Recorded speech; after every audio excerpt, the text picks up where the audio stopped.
Estamos na segunda parte da nossa live. É que estava encerrando rápido lá com a Xana Lacre, ver se ela entra de novo, só para me concluir com ela aqui. Para nós fazer a conclusão da nossa live, né? Vamos lá, Vinícius, vamos tentar agora a segunda parte da live aqui. Vamos ver se ela entra de novo aqui. Sasha Lacrei. A conversa estava bastante boa e a gente... Então, vamos de novo aqui.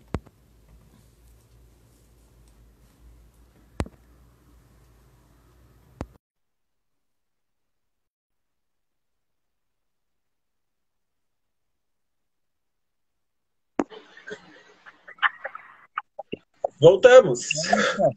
O pessoal falou que tá o som, não sei se tá teu posicionamento de celular aí, não sei se tem alguma coisa ligada, é próxima? Não sei, às vezes o teu som fica um pouco abafado. Aí o pessoal tem que dizer se é o meu ou se é o teu, porque o meu telefone eu deixo ele bem livre, eu deixei O de meu tá num pezinho, tripé. que daí o microfone fica livre, que é como eu tenho feito as minhas, né? Então pode. E aí às vezes eu não tô ouvindo o teu, mas se alguém ali comentar se é o teu ou se é o meu, a gente consegue ver. É, eles só disseram que o som tava ruim. O teu som tava me cortando um pouquinho aqui, Ah, algumas vezes, interferência, não sei se tem alguma ah, coisa ligada aí próximo. quando vem a conexão, né? Porque internet, a gente sabe como é que é. O Brasil é terrível, viu, Sasha? Mas é para nós concluir ali, a questão do Jorge Clooney, né? Que foi vítima aí da violência policial. O debate retornou de novo, o debate racial mundial, né? Eu era muito criança na época lá pequenininho, nem me lembrava dos Panteras Negras, né? O Martin Luther King, do Malcolm X. E agora voltou esse tema, Sasha, e para minha alegria é que as grandes personalidades mundiais negras estão assumindo a causa. Ontem o Hamilton fez aquele sinal característico do punho fechado dos Panteras Negras, né? E isso me alegra. Infelizmente, as grandes personalidades brasileiras sempre ficaram omissas. Eu digo os jogadores de futebol. Não via os artistas negros falarem alguma coisa aqui no Brasil, não vi. Se falaram, eu posso estar fazendo justiça, né, Sasha? Os cantores negros, se falaram, de repente eu tô meio meio desatualizado aqui, mas o que eu vi a Maju, né? A Maju lá da Rede Globo, que sofreu racismo, ela até se posicionou aí elogiando uma ex-entidade que eu participei aí no passado, aí, e, mas assim a gente não vê, Sasha, no Brasil, nem o Neymar se posicionou. A gente viu vários jogadores de futebol se posicionando, o Messi, o Cristiano Ronaldo, o, eu não sei porque a dupla a gente não pode falar, porque se posicionaram nos seus Twitter, é claro. É porque não teve mais jogo, né? Geralmente Inter e Grêmio com as partes do racismo, né? Contra o racismo. Claro que deu essa confusão da pandemia, não houve jogo, mas a gente sabe que tanto o Grêmio como o Inter, nos seus respectivos espaços de mídia digital, se posicionaram. Mas outras personalidades negras brasileiras, não vi. Vou ser bem honesto, não vi.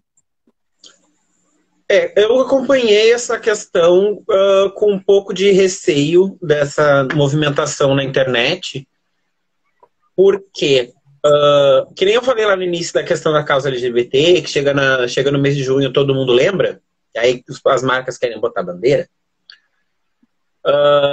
Aqui no Brasil eu até vi alguma movimentação de algumas pessoas de certa influência, tipo Lázaro, a Thaís, a cantora Isa, a Elza Soares, que também, tipo, a Elza também já faz isso há séculos, né? Mas que nem tu falou ali, de jogador de futebol, como eu não acompanho, vi muito pouca coisa. O Neymar, eu tenho pra mim que às vezes o Neymar não sabe nem que ele é preto. Vamos começar aí. Porque eu acho que o Neymar ele esquece que ele é preto, ele finge que não é, porque ele fica lá e, né, vivendo o mundinho de fada dele. Inclusive, uma vez ele falou que não era preto. Eu fiquei assim, qual que é o teu problema, meu anjo? Mas, né, consciência racial chega para todos mais cedo ou mais tarde. Eu penso assim. Eu vi com um pouco de apreço, por quê? De apreço, não, de receio, né? Porque teve toda aquela questão do quadrado preto que as pessoas estavam postando no Instagram, lá do Blackout Thursday. E aí postando hashtag, aí postava hashtag errada, e aí gente que botava lá só porque tava todo mundo votando, e em vez de daí não tava com real interesse de entender o que era a pauta, de procurar saber o que era, sabe? Então isso me preocupou bastante. Às vezes eu prefiro que não tenha uma movimentação, né, porque a gente sabe que quem se movimenta, quem já está fazendo, vai continuar fazendo. Mas eu prefiro que não tenha uma grande movimentação midiática do que ter por oportunismo, sabe? Porque isso acaba desgastando a pauta, a gente acaba... como é que eu posso dizer? Me fugiu a palavra. Acaba deslegitimando muita coisa que a gente fala, porque daí parece que é só para bonito, sabe? Então eu prefiro... lá nos Estados Unidos, lógico, teve toda essa movimentação por causa da violência, da maneira brutal que o George Floyd foi assassinado. Inclusive, ontem no Fantástico estava dando uma mulher negra que o policial alegou que ela agrediu ele com uma barra de ferro, uma cabo de vassoura, parece, e o policial derrubou a mulher no chão e estava com o pé em cima da cabeça da mulher. Então a gente não está fugindo. Na semana passada ele foi ali em São Paulo, então a gente não está indo muito longe, sabe?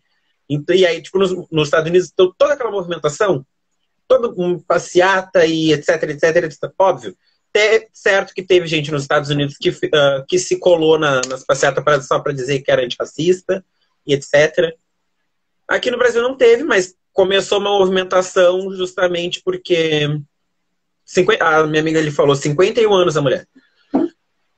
E aí, no Brasil a gente vem toda uma movimentação porque fizeram nos Estados Unidos. Sendo que semanas antes a gente teve o assassinato do menino João Pedro dentro da própria casa, por exemplo. Exatamente. Então eu fico pensando assim, vale uma movimentação porque se está fazendo uma movimentação porque está em alta, ou isso deslegitima, ou estão fazendo só por bonito, sabe? Porque fazer por bonito não adianta, postar por bonito não adianta. E a gente viu também, no dia que todo mundo começou a falar de antirracismo, magicamente começaram a surgir nas redes sociais as bandeirinhas antifascistas. Magicamente.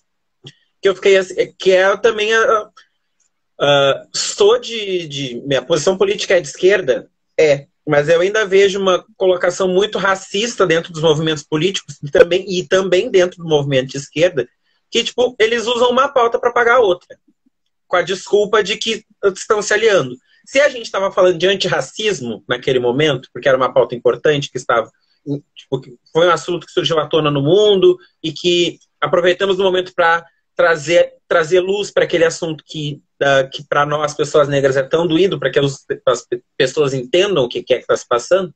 Qual era a necessidade de botar a bandeirinha antifascista? Porque daí, do nada, tudo virou antifascista. Tudo, tudo, tudo. E aí, tipo...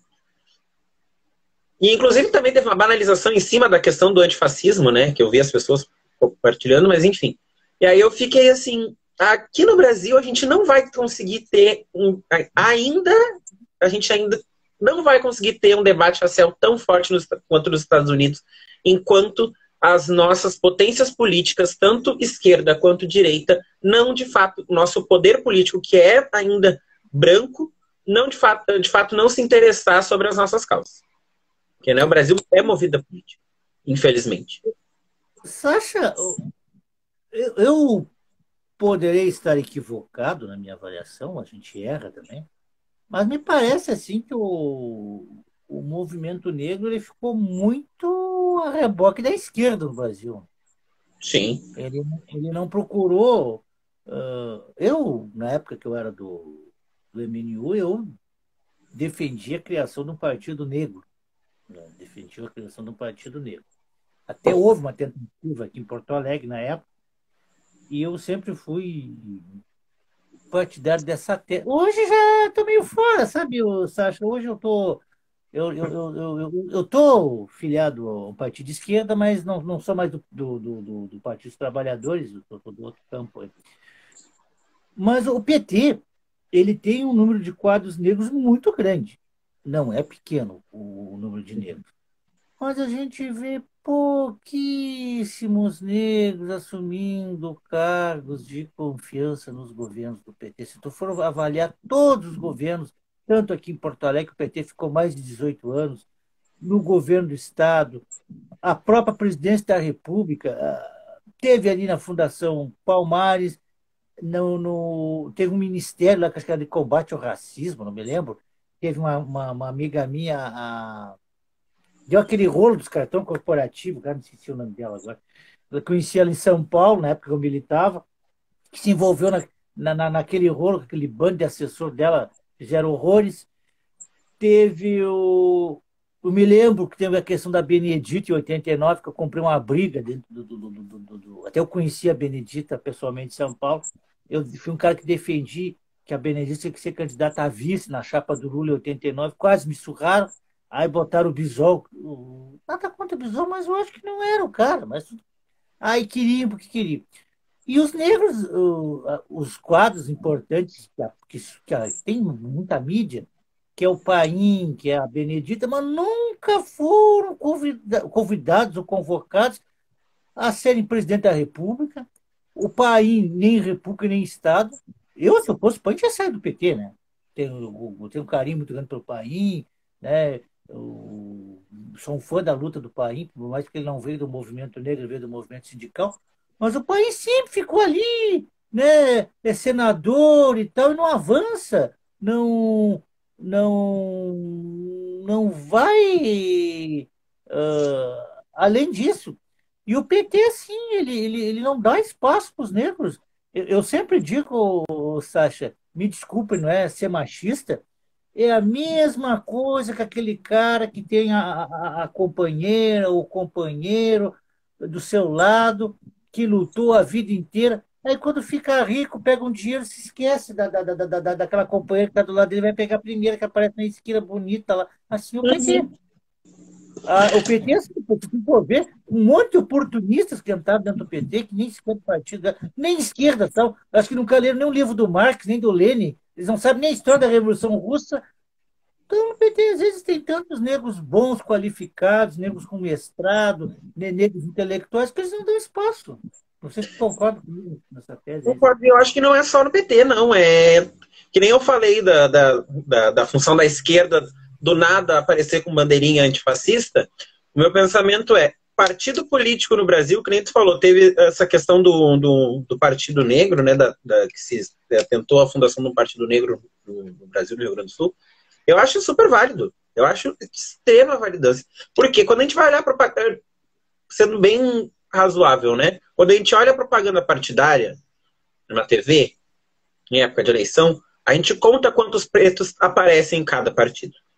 E a gente conta quantos LGBTs aparecem em cada partido. É 1 ou 2, 5 negro no máximo, né? Candidato a vereador ali, deputado.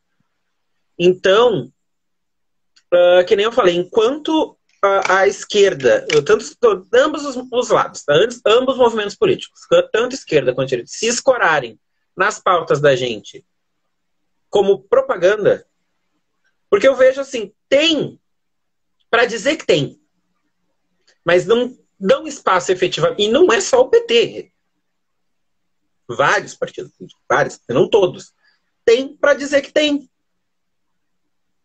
Então, que nem eu falei, enquanto o nosso movimento negro no Brasil, concordando com o que tu diz, não se libertar da questão política e se movimentar sozinho, porque a gente tem força. Nos últimos anos a gente consegue ver a questão do empreendedorismo negro, a questão do empoderamento estético, toda a movimentação que a gente tem feito de, sei lá, 5 anos para cá, isso é muito forte. A gente tem força para fazer as coisas com as nossas pernas. Lógico, o racismo no Brasil ele é tão bem estruturado que até para a gente se colocar dentro da política, a gente tem que entrar pelos espaços das pessoas brancas, né? Tem que ir lá tentar uma vaguinha a cota, que nem a gente fala, que nem eles gostam de falar, para estar lá. Só que daí não tem muita validade, porque a gente não tem a gente tá lá, mas a gente não tem protagonismo. Sabe o que eu quero dizer? Porque, Sim. tipo, não adianta estar lá. Tô lá, tô no PT, fui eleito vereador, mas o que efetivamente o partido me deu espaço para fazer? Pela minha comunidade, me deu espaço para fazer enquanto vereador mesmo, não necessariamente sobre o lugar que eu vim, né, ou para a comunidade, mas o que o partido me deu espaço para fazer que não fosse de interesse do partido. Vamos dizer assim, eu nunca fui candidato, nunca me filiei a partido nenhum, mas eu percebo isso, assim, tem candidato para dizer que tá, para dizer, tem lá fulano para lutar pelas causas LGBT, tem lá fulano para lutar pelas causas negras. Teve um evento que uns conhecidos meus foram, há um tempo atrás, que foi organizado pelo pessoal do PSOL, que falava sobre violência LGBT. E aí na mesa, no painel de debate, não tinha uma pessoa negra. E teoricamente tem um monte de gente negra no PSOL, vamos dizer assim. E eles não atinaram de chamar uma pessoa LGBT negra para falar. Mesmo que não fosse um candidato eleito, mas alguém que estivesse ali, um assessor, alguém. Sabe? Aí de última hora se tocaram na M que fizeram, aí chamaram lá um menino para falar. Porque, né, se nós somos a população que mais sofre violência no país, população negra LGBT, vamos colocar mais uma porcentagem aí nessa estatística. E ainda essas pessoas estão lá no interesse de falar por nós, mas não de nos ouvir. Não de e daí, tipo, ainda falam, não, porque a gente tem que ouvir pessoas negras. Beleza, tu vai me ouvir. Mas e o interesse de falar com a gente, de dialogar, de entender, e no falar junto no sentido de, tipo, se eu não tô presente, tu pode falar por mim, né? Que tem essa armadilha do lugar de falar, mas não é meu lugar de fala. Racismo é lugar de fala de gente branca, porque quem causa o problema são eles. A gente sofre as consequências, mas quem inventou o problema foram eles. E a gente não tem que resolver. Eles que resolvam a porcaria que eles fizeram. Enquanto a branquitude não se conscientizar de que racismo é um problema causado pela branquitude e não quiser resolver o problema, a gente não vai andar para lugar nenhum na questão racial. Isso em lugar nenhum. Não é no Brasil, não é nos Estados Unidos, é lugar nenhum do mundo. E isso vai refletir na política. Porque eles não querem resolver o problema. Eles querem que a gente esteja lá para bonito, para dizer que tem. Então, que nem tu disse, enquanto a gente não se... Alguém ali estava falando. A gente não se libertar do sistema político, não se libertar do sistema político, porque ainda acho que vai ser um pouco difícil, mas enquanto a gente não se organizar enquanto coletivo, enquanto movimento, para estar presente, para a gente se dar voz, que a gente faz tanto esse movimento de a gente se dar voz, da gente amplificar as nossas próprias vozes, que nem tu mesmo está fazendo, me convidando para falar aqui no Instagram, ou como eu faço toda semana, convidando alguém, uma pessoa negra para conversar no meu Instagram. Isso a gente já faz. Enquanto a gente não fizer esse movimento para fora, que não seja só numa palestra, que não seja só o intelectual e fazer no movimento político, a gente não vai para lugar nenhum.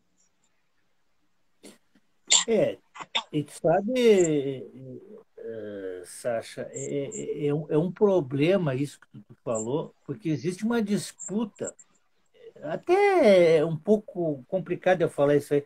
Muitas vezes os negros lutam por migalha dentro dos partidos, né? Eu me recordo que eu passei momentos terríveis aqui e foi o motivo da minha saída do movimento negro e até esse jornal Negritude saiu de um racha político que a gente teve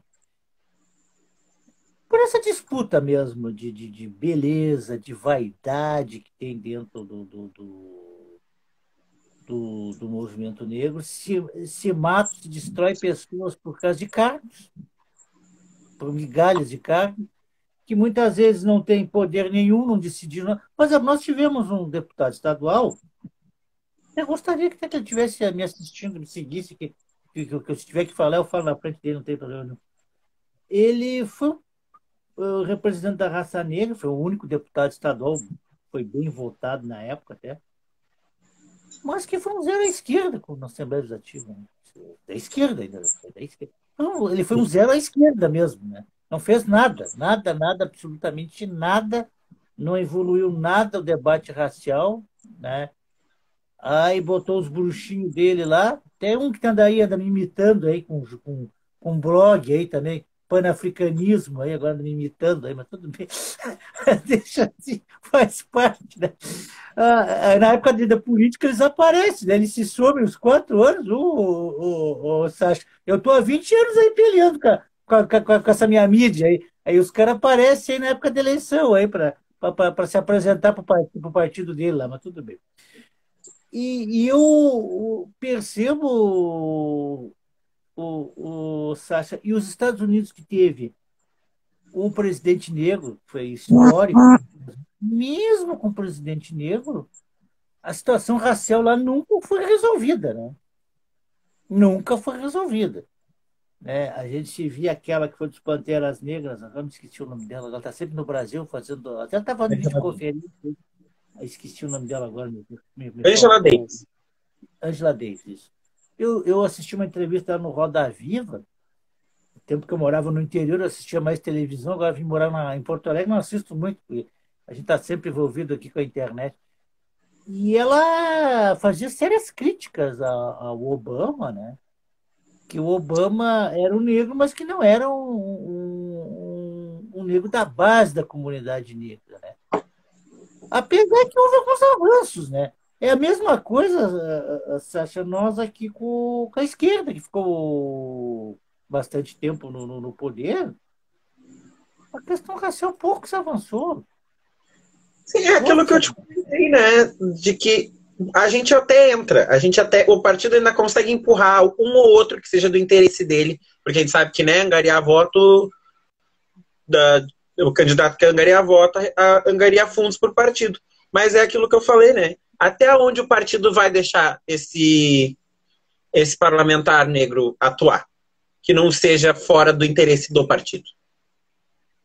Eu acredito que, lógico, nem eu falei, tem caráter e caráter, mas eu acredito que às vezes a pessoa até vai se candidata e com a intenção de fazer, sabe? De vai e se aproxima ou que se aproxima ou que já é próximo do movimento negro com a intenção de fazer alguma coisa pela pauta. Mas até onde o partido político pelo qual ele está se elegendo vai dar espaço para que ele faça. Porque a gente sabe que tem muita movimentação política por trás. Muito parlamentar não fala por si. Fala e vota dentro do parlamento pelo partido. Me diga uma coisa, Sérgio, falando agora também do LGBT, me parece, poderia estar enganado, que os partidos também agora resolveram abrir espaço para os LGBTs para, como tu diz, né? Não perder a moda, como diz o ditado, né? A gente vê que alguns partidos que nunca debateram ou nem sequer se aproximaram da causa. Né? Que ainda, pelo menos, a esquerda, a gente pode até criticar lá internamente a relação deles em termos de espaço para os LGBTs, mas pelo menos a esquerda, com todos esses defeitos que tem, ela sempre esteve próxima, né, Sacha? Com todas as questões que a gente tem com a esquerda. Mas hoje muitos partidos que nunca se preocuparam estão aí, né? Estão aí. É nicho, né? Então são pautas que tipo estão em relevância, é nicho, aí tem o nicho dos LGBTs. Então aí eles percebem que o LGBT consome, o LGBT vota, o LGBT come, o LGBT anda na rua, né? Que ele percebe que o LGBT é uma pessoa comum, um cidadão comum como qualquer outro. Aí não, então vamos colocar um candidato LGBT para angariar voto, que nem eu falei ali, angariar voto, angariar público. Ah, não, mas aí a pauta negra também está em alta. Vamos colocar candidatos negros, porque angaria voto, logo angaria fundo. Candidatas mulheres, a gente tem pouquíssimas, mas a gente sabe que estão lá porque, tipo, vai ter mulher que vai se identificar ali com a pauta feminista, com o posicionamento daquela candidata, vai votar. E assim como não só mulheres, mas, enfim. A política, ela observa Quem é o eleitor? A política não é nada diferente do capitalismo, da publicidade e propaganda. Porque, né, quando tu vende um produto, quando tu faz um produto, como é que eu posso dizer? Digamos, aqui, ó, um tubo de álcool gel, tá? Aí eu fiz lá a propaganda do tubo de álcool gel e eu botei um cara branco de classe média. Aí, a gente sabe que o meu público-alvo vai ser pessoas brancas de classe média. Mas daí eu fiz uma propaganda diferente, com o mesmo produto, só que daí com uma mulher negra periférica. Pessoas negras periféricas vão se identificar com aquela propaganda, porque estão se vendo na propaganda, vão comprar a propaganda. A política é a mesma coisa. Né? A pessoa tá lá, vai olhar o seu igual na propaganda política, vai criar a esperança de que aquela pessoa vai poder resolver, vai poder fazer alguma coisa pela causa e vai votar nela. E como eu citei ali, a pessoa pode até ir com a intenção de fazer. Agora, dar espaço para esse parlamentar, para esse vereador, para essa pessoa fazer de fato pela causa, é outros 500. Porque, tipo, até onde vai mexer no bolso do partido? Entende o que eu quero dizer? Política e capitalismo estão ali. Então eles vão vender pra gente, quando a gente olha a propaganda política na TV, a gente está comprando aquele produto. É propaganda. Propaganda, já diz o nome. A gente vai comprar aquele produto. Aquele produto, no caso, é a estratégia política do partido, as promessas de campanha, a campanha daquele, as pautas de campanha daquele candidato. Aquilo ali é um produto que está sendo vendido. E a gente compra com a esperança de resolver algo, com a esperança de fazer algo por nós.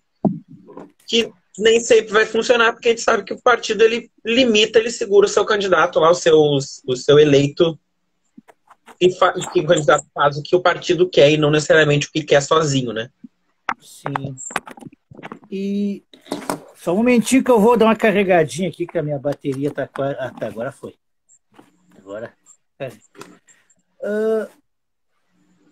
Me diga uma coisa, Sasha, tu pretende ser candidata aí a vereadora aí em Guaíba? Não. Já até me falaram me filiar, ou que eu tinha uma inteligência política que eu não acho que eu tenho, eu só acho que eu vejo televisão o suficiente ou consumo internet o suficiente para entender o que está acontecendo.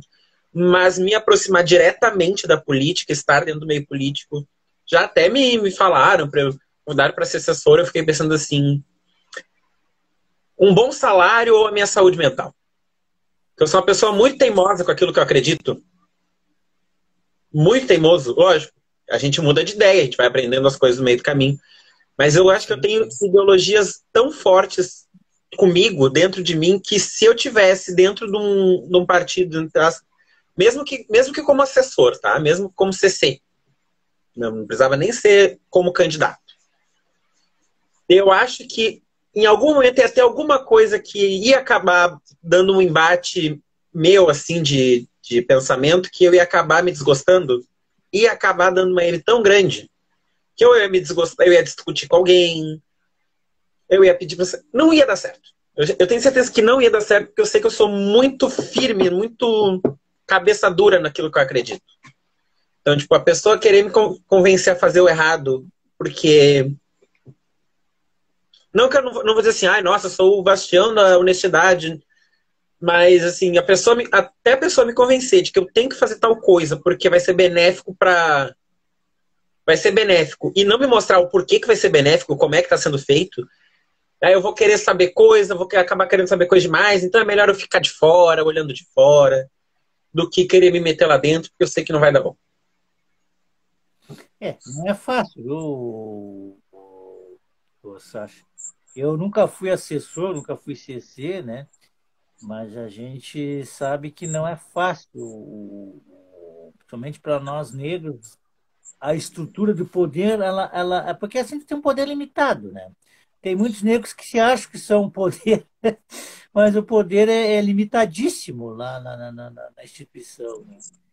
Claro que é bom para um aprendizado, né? Eu gostaria muito de ter sido CC, ter aprendido, né?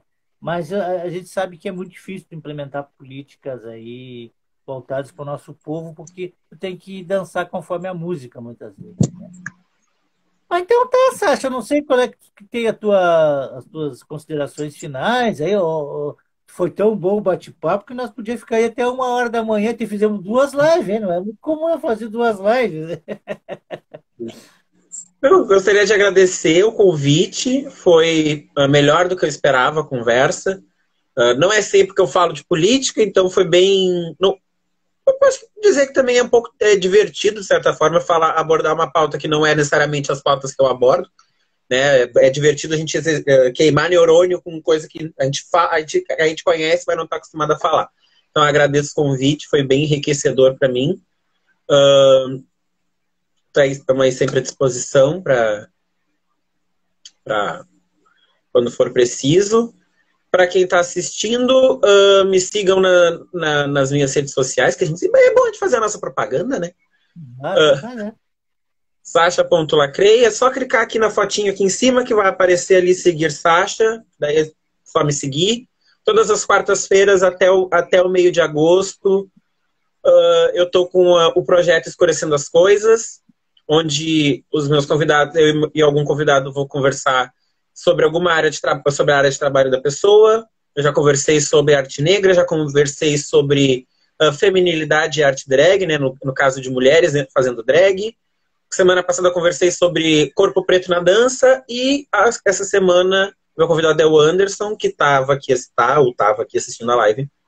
A gente vai falar sobre a influência negra na música LGBT e aí até meio de agosto tem bastante coisa ainda para ser discutida. Também sigam o Coletivo Bichas Pretas e Casa de Lanceira. Todos os perfis estão linkados ali na minha bio no Instagram, então entrou no meu Instagram, vai achar tudo ali. E é isso. Vai ter que continuar com esse teu programa aí que tu faz no Instagram aí, muito bom. Tem que continuar, Sasha. Tem que seja uma vez por semana. Eu tô fazendo toda quarta, né? Toda quarta às 8 da noite. Eu entro, geralmente dá umas 2 lives. Como tu viu, eu me empolgo falando e vou. Então, e aí geralmente. E aí os meus convidados, que eu já fiz a lista, né? Eu já roteirizei até o meio de agosto. Então, são pessoas que eu sei que falam também pra caramba. Então, vai 2 horas, assim, que daí quando eu olho assim, eu fico controlando o tempo. E já vai dar a 2ª hora, gente. Vamos encerrar, porque senão também fica cansativo para quem tá assistindo às vezes, né? Apesar de que o papo é bom, mas né, eu pretendo continuar assim. Eu vou ir até agora, meio de agosto, com esse projeto, porque, como eu falei, depois disso a gente tem a programação dentro do Coletivo Bichas Pretas nas nossas redes, em função do nosso aniversário de 2 anos, né? Aí vou dar uma pausinha por enquanto, aí depois, mais pra frente, eu volto de novo que essa função de se montar toda semana, eu vou te dizer, por mais que a gente fique em casa, com a bundinha sentado, é cansativo. Eu comecei a me arrumar, era 5 horas da tarde. 5h30 da tarde. Demora. Ter feito a produção para tu participar com a gente. Eu fico muito agradecido, gostei muito de te conhecer, de conversar contigo, foi um prazer. E pode acompanhar nosso trabalho e tanto que quiser também, Sasha, fazer uma apresentação ao vivo aqui para a gente conversar de novo, divulgar alguma atividade, alguma coisa, nós estamos aqui à disposição. Só me procurar aí, né, falar comigo aí no Messenger do Instagram aí, ou lá no Facebook, eu sei que tu me segue no perfil 2, né? Eu tenho dois, eu tenho um com 5 mil e agora estou com o perfil 2 porque o Facebook não aceita mais de 5 mil, né? Então, eu trabalho um pouco num, um pouco no outro, né? Mas tu vai nos acompanhando aí o nosso trabalho aí, tá, Sasha? Foi um bom, prazer claro. Boa noite aí, tudo de bom para ti, tá, Sasha? Boa noite, um bom início de semana, uma ótima semana para todos nós.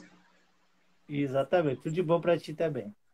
Foi Sasha Lacrei que esteve com a gente aqui na nossa live do Instagram, pessoal. Uma baita entrevista, deu praticamente 2 vídeos aqui no Instagram com a Sasha Lacrei. Então, foi para Barone e Companhia, José de Alencar 869, bairro Menino Deus. Peça o seu delivery no 32 24 24 11. Nós estamos falando da sintonia musical. Otávio Rocha, 49, loja 5, galeria 15 de novembro. Ligue no 3012 7344 ou no 3212 5344 ou no 98 200 1844. Toque sábado, nosso amigo Pablo, na Praça Conde de Porto Alegre, 41, no Centro Histórico, telefone 51 32 12 1662 ou WhatsApp 98 470 1186. Vamos ficando por aqui, pessoal. Amanhã o Renan do Magia estará conosco, o Renan do Magia, falando muito sobre o futebol, sobre o Magia, né, um time LGBT que sediou a Liguei em 2018, tem uma história bacana aí no futebol, futebol 7, e quarta-feira com a Carla Pires. Eu, aqui no momento que eu estava com a Sasha, o Bisquetes, o time do Rio de Janeiro, um dos melhores times de futebol 7 LGBT, que participa de vários campeonatos no Rio de Janeiro, ganhou já a Liguei várias vezes, um time muito forte. Estamos já quase acertados com o Bisquetes do Rio de Janeiro para bater um papo com a gente aqui no Instagram de Paulo Furtado. Um beijo no coração de vocês, fiquem em paz e amém. Estaremos com o Renan do Magia aqui no Instagram. Beijo para vocês.